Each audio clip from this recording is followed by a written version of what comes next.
मैं आपको गारंटी करके बोल रहा हूँ, चाइना में इतना दम नहीं था कि वो हमारे देश के अंदर एक कदम डाले। आज पूरी दुनिया में एक ही देश है, इसके अंदर कोई और देश की सेना आई, 1200 स्क्वायर किलोमीटर ले गई।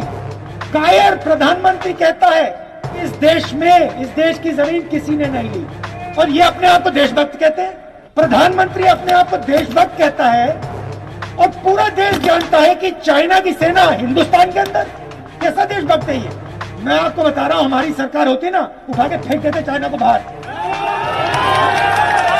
15 मिनट नहीं लगते, 15 मिनट नहीं लगते।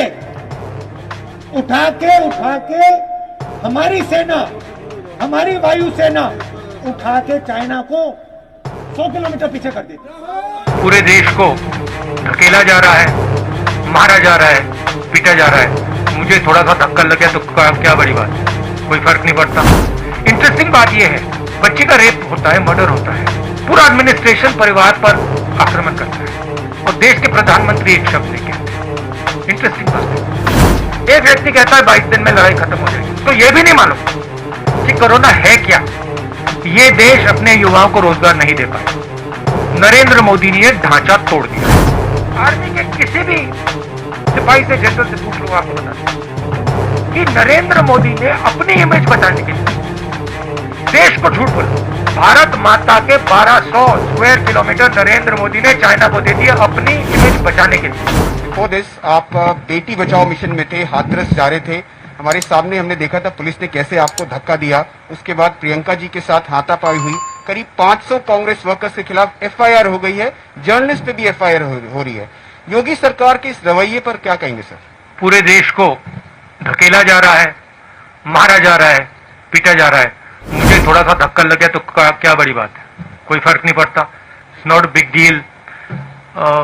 हमारा काम है देश की जनता की रक्षा करना, देश के किसानों के साथ खड़ा होना हमारा काम है। ऐसी सरकार है, अगर हम खड़े होंगे धक्का लगेगा, लाठी लगेगी, ठीक, खा लेंगे लाठी, धक्का खा लेंगे, क्या है। Thank you sir. मैं आपसे एक अनुरोध जो धक्का, जो असली धक्का लगा, धक्का छोड़िए, अनइमेजिनेबल उस परिवार को लगा। आप सोचिए, आपकी बेटी है, you have a son, you don't have a daughter, so maybe you will not understand this. People who have daughters will understand it.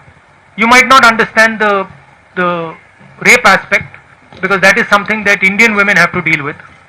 You will certainly understand the murder aspect. Suppose someone killed your son, and then when you went for justice, they locked you up in your house, and then the DM came to your house and kicked you and threatened you and told you that if you open your mouth, the entire state of Uttar Pradesh will sort you out, and then told you, don't worry, all these protesters, they will go away, Rahul Gandhi will go away, but we will be here. Now you get a feeling, get a sense of how you would feel. That is how that family felt. That is why I went there, because I wanted that family to know that they are not alone. मैं इसलिए वहां गया था और मैंने परिवार से कहा, मैं सिर्फ आपके लिए नहीं आया हूं, मैं आपकी बेटी के लिए आया हूं, आपके लिए आया हूं, मगर मैं देश में जो लाखों महिलाएं हैं जिनके साथ रोज कोई ना कोई बदतमीजी होती है, हजारों महिलाएं हैं जिनका रेप होता है, मैं उनके लिए भी यहां आया हूं। इंटरेस्टिंग बात यह है, बच्ची का रेप होता है, मर्डर होता है, पूरा एडमिनिस्ट्रेशन परिवार पर आक्रमण करता है और देश के प्रधानमंत्री एक शब्द नहीं कहते। इंटरेस्टिंग बात है सर। जो किसान के 3 अध्यादेश के बारे में आप लगातार जिक्र करते हैं कि इसको केंद्र सरकार ने बिना किसानों से सलाह मशविरा किए, बिना पॉलिटिकल पार्टीज को कॉन्फिडेंस में लिए पास करवा दिया।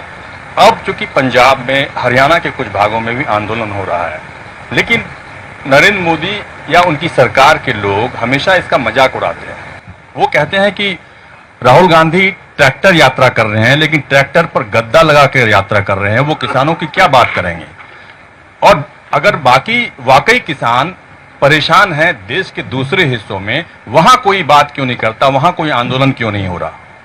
देखिए, बात क्या है, पहले आपने स्मॉल एंड मीडियम बिजनेस पे आक्रमण किया, उनको आपने खत्म कर दिया।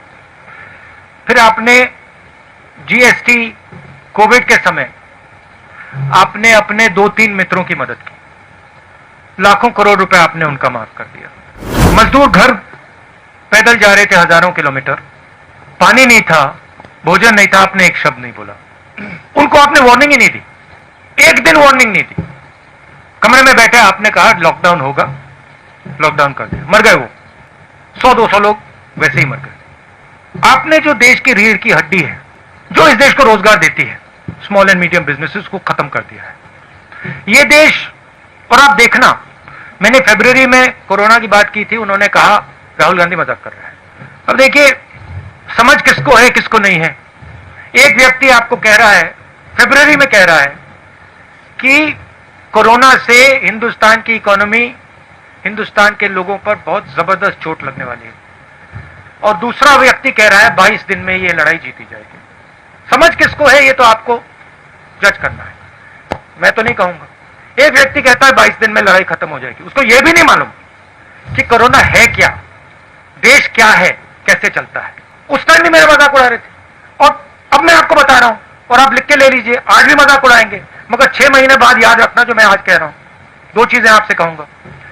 पहली बात, यह देश अपने युवाओं को रोजगार नहीं दे पाएगा। नरेंद्र मोदी ने ढांचा तोड़ दिया है। अब नरेंद्र मोदी खेती के ढांचे को तोड़ने जा रहा है। अगर नरेंद्र मोदी ने खेती के ढांचे को तोड़ दिया तो एक तरफ रोजगार नहीं मिलेगा, दूसरी तरफ भोजन नहीं मिलेगा। अभी मेरा मजाक उड़ाएंगे, उड़ाने दो। 6 महीने बाद, जैसे आज मैं फरवरी की बात कर रहा हूं, 6 महीने बाद आप देख लेना। अब नरेंद्र मोदी किले को क्यों तोड़ रहे हैं? नरेंद्र मोदी ने जीएसटी क्यों की? नरेंद्र मोदी ने डिमोनेटाइजेशन क्यों किया? नरेंद्र मोदी जी ने कोरोना के समय गरीबों की मदद क्यों नहीं की? 2 नाम दे सकता हूं आपको, अंबानी, अदानी। ये ट्रायंगुलर ग्रुप है, अदानी, मोदी, अंबानी। नरेंद्र मोदी जी ने कहा हिंदुस्तान की जमीन किसी ने नहीं ली, सुना होगा आपने। ऑपोजिशन लीडर्स को कहा हिंदुस्तान की जमीन किसी ने नहीं ली। 1200 स्क्वायर किलोमीटर चाइना ने हमारी जमीन ले रखी है। कैसे ली? क्योंकि चाइना को मालूम है कि यह व्यक्ति जो ऊपर बैठा है, यह सिर्फ अपनी इमेज की रक्षा करता है। यह अपनी इमेज बचाने के लिए 1200 स्क्वायर किलोमीटर जमीन हमें दे देगा। आप सिर हिला रहे हो, पूरा देश जानता है। आर्मी के किसी भी सिपाही से, जनरल से पूछ लो, आपको बता देगा कि नरेंद्र मोदी ने अपनी इमेज बचाने के लिए देश को झूठ बोला।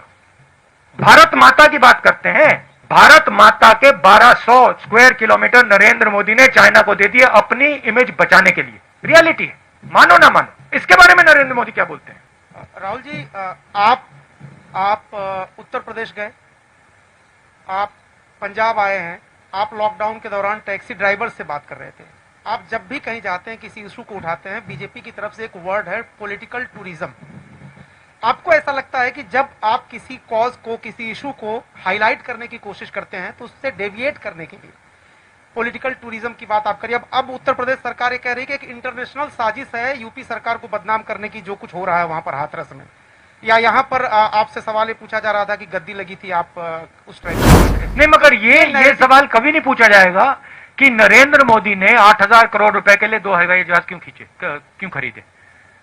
$1 बिलियन, 8000 करोड़, उसमें कुशन छोड़िए, उसमें तो पलंग है पूरा। मतलब एक पलंग नहीं, 50 पलंग होंगे उसमें। ये नहीं कहते कि भैया हमारा जो प्रधानमंत्री है उसने 8000 करोड़ रुपए का जहाज खरीदा।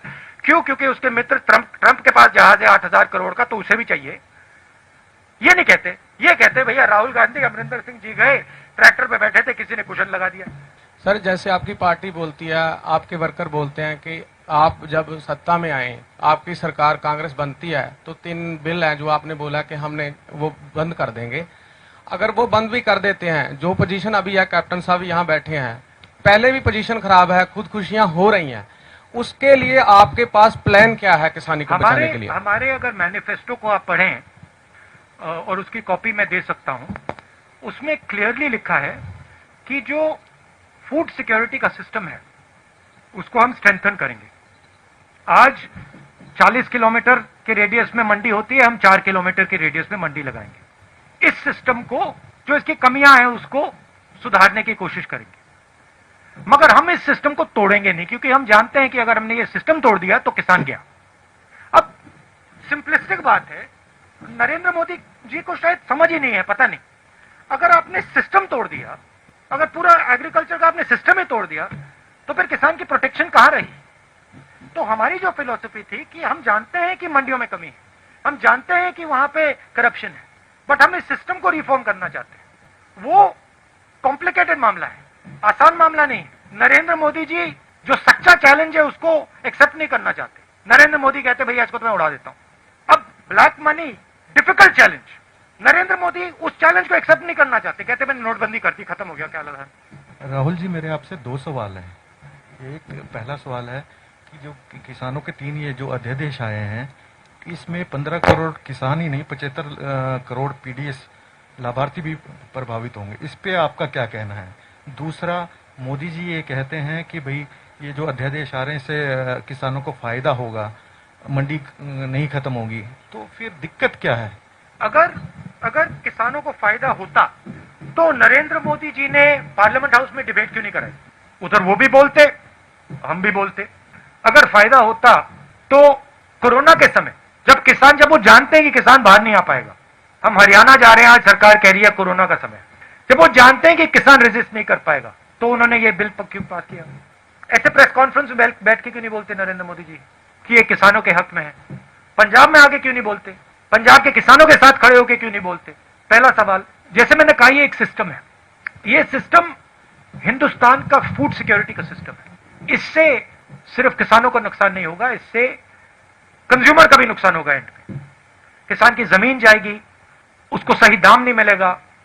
नरेंद्र मोदी जी कहते हैं मंडी की कोई जरूरत नहीं, हजारों मंडी है हिंदुस्तान में, मंडियों में वर्कर्स काम करते हैं, स्मॉल ट्रेडर्स हैं, किसान जाता है, लोडर्स होते हैं, लाखों में होंगे हिंदुस्तान में। उनका क्या होगा? अंबानी जी, अदानी जी ऑटोमेट कर देंगे, मशीनें लगा देंगे। ये जो लाखों लोग हैं जो आज एग्रीकल्चरल सिस्टम में काम करते हैं, इनका क्या होगा? ये सब गुलाम बनेंगे। तो ये रियलिटी है। इस खबर को अभी लाइक करें, शेयर करें और ऑनलाइन न्यूज इंडिया की सभी खबरें अपने मोबाइल फोन पर सबसे पहले देखने के लिए अभी चैनल को सब्सक्राइब करें और घंटी जरूर दबाएं।